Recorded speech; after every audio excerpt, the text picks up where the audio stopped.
হাতে গোনা আর মাত্র কয়েকটা দিন পুজোর, তাই এবার আসি পুজোর খবরে। প্রায় ৩০০ বছরের বেশি সময় ধরে বহুল চর্চিত বোলপুর শান্তিনিকেতনের সুরুল জমিদার বাড়ির পুজো। জমিদার বাড়ির পুজো ছাপিয়ে একদম সার্বজনীন পুজোর রূপ নেয় সুরুল। এই 4টে দিনই বাড়ির লোকেদের পাশাপাশি দূর দূরান্তের লোকজনও ভিড় জমায় জমিদার বাড়িতে। আর এই পুজো ঘিরে রয়েছে নানান গল্প কাহিনী।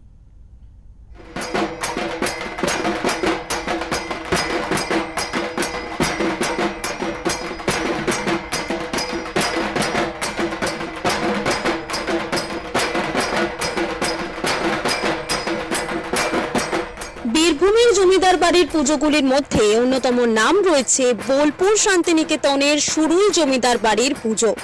সুরুল গ্রামের মধ্যে ও বোলপুর সহ পার্শ্ববর্তী এলাকাতেও এই জমিদার বাড়ির পুজো বহু চর্চিত। প্রায় ৩০০ বছরের এই পুজো ঘিরে রয়েছে নানান গল্প কাহিনী।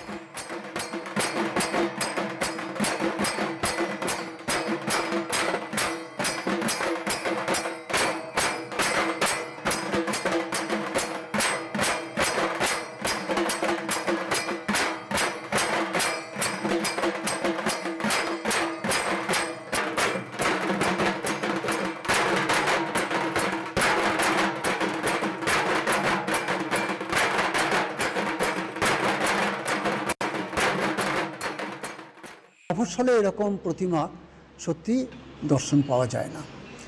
এছাড়া আমাদের যে বৈশিষ্ট্য, এখানে শাক্ত এবং বৈষ্ণব দুই মতেই কিন্তু পুজো হয়। এই শাক্ত মতে পুজোর জন্য আমাদের এখানে বলিদান হয়, ছাগ বলিদান, কুমড়ো বলিদান, আখ বলিদান হয়। এছাড়া নারায়ণ সাক্ষী রেখে পুজো হয়। নারায়ণের যখন তার মন্দিরে নিয়ে যাওয়া হয় তারপরে বলিদান হয়। আমাদের এখানে যা মাকে ভোগ নিবেদন করা হয় সবটাই কিন্তু আমাদের রন্ধনশালায় তৈরি হয়। মাকে কোনো অন্য ভোগ, এখানে ভাত বা মাছ এইরকম ধরনের কোনো ভোগ দেওয়া হয় না। মিষ্টান্ন, লাড্ডু, শিরিন নাড়ু, বোঁদে, নারকোল নাড়ু, গাওয়া ঘিয়ের লুচি, এই সমস্ত মাকে ভোগ নিবেদন করা হয়। পুজো 4 দিন কেমন কাটে? পুজো 4 দিন আমাদের একটা খুব দায়িত্ব থাকে। এত মানুষ আসেন, তারা ঠিকঠাক মতো পুজো যাতে দেখতে পান। এছাড়া আমাদের পরিবারের সকলে আসে সারা বছর পর 4 দিন নিখাদ। আমাদের বাঙালির আড্ডা বিখ্যাত, জানেন।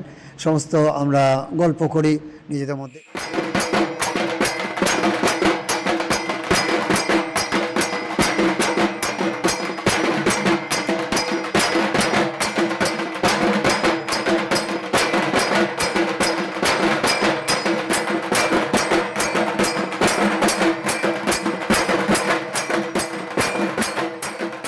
প্রায় 350 বছর আগে বর্তমানে বর্ধমান জেলার নীলপুর গ্রামে বসবাস ছিল সম্ভ্রান্ত ব্যবসায়ী ভরতচন্দ্র সরকারের। কিন্তু তিনি ছিলেন নিঃসন্তান, তাই তারা সিদ্ধান্ত নেন সবকিছু ছেড়ে দিয়ে ধর্মে কর্মে মন দেবেন। সেই মতো তারা বেরিয়ে পড়েন ব্রজে। তাদের গুরুদেব বাসুদেব ভট্টাচার্যের আশীর্বাদ নিতে গেলে তিনি জানান তারা এখানকার সুরুল গ্রামে বসবাস করতে শুরু করলে এবং 1 বছর পর মা দুর্গার পুজো করলে তাদের সন্তান হবে।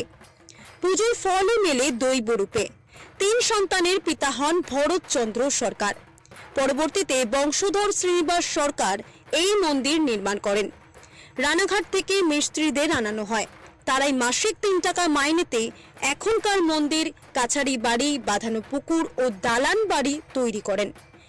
সেই সময় তা তৈরি করতে খরচ হয়েছিল প্রায় 18,000 টাকা। আমাদের এই ঠাকুর মোটামুটি 120 বছর হলো। আমাদের 4 পুরুষ থেকে চলে এসছে এই ঠাকুর করার কাজ। আপনার পূর্বপুরুষরা এই ঠাকুর করতেন? হ্যাঁ, আমার দাদু প্রথম করেন। আমার দাদুর পরে আমার বাবা করেছেন। বাবার পরে এখন আমি তৈরি করছি। আমার ছেলে আসছে ঠাকুর তৈরি করতে। এই ঠাকুর তো ছাঁচের হয় না পুরোপুরি? না, এই ঠাকুর হাতে মুখ তৈরি করতে হয়, ছাঁচে তৈরি করা যাবে না। এবং এই যে চালচিত্র দেখছেন না, এই চালচিত্র সব আমাদের হাতে আঁকতে হয়, এই পট চিত্রনা হবে না। আর দাদু ছাঁচে করে হাতে করেছেন মুখ, আমিও হাতে করি, বাবাও হাতে করেছেন। আমাদের অথচ একইভাবে একই মুখ তৈরি করতে হয় আমাদের। এই যে পট চিত্র আঁকছেন, এইগুলো তো এখনকার যুগে দেখতে পাওয়া যায় না, এখন দেখতে পাওয়া যায় না। কিন্তু আমার বাবার কাছে শিখে এসেছি। বাবা যা করতো এখন আমি সেটাই শিখে এসেছিলাম বাবার কাছ থেকে। ওই কাজই করে আসছি আমি এখন। এই যে ঠাকুর বানাচ্ছেন, মানুষ দেখতে আসে, এত মানুষ দেখতে আসে, খুব ভালো বলে ঠাকুর হয়েছে, তখন আপনি শিল্পী হিসেবে কেমন লাগে? আমাকে খুব গর্বিত লাগে যে আমাদের হাতে তৈরি করা ঠাকুর অত লোকের দর্শকে ইয়ে করতে আসে, দেখতে আসে। আর বহু দূর দূরান্ত আসছে এখানে দেখতে, বুঝলেন, বহু দূর থেকে দেখতে আসে ঠাকুর, এই মায়ের মূর্তি। আর বহুদিনের পুরোনো ঠাকুর, আজকে প্রায় 300-350 বছরের এই পুরাতন ঠাকুর এখানে।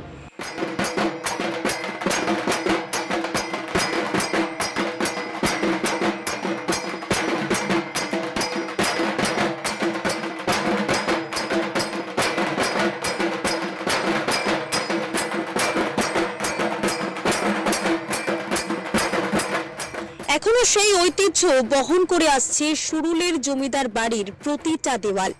বাড়ির সদস্যরা অনেকেই থাকেন বিদেশে, কিন্তু পুজোর 4টে দিন মন কিছুতেই থাকতে চায় না বাইরে, ফিরতেই হয় নিজের বাড়ির পুজোতে। বাড়ির ছোট সদস্যরাও খুব আনন্দের সাথেই কাটায় এই 4টে দিন। জমিদার বাড়ির পুজো ছাপিয়ে একদম সর্বজনীন পুজোর রূপ নেয় সুরুল।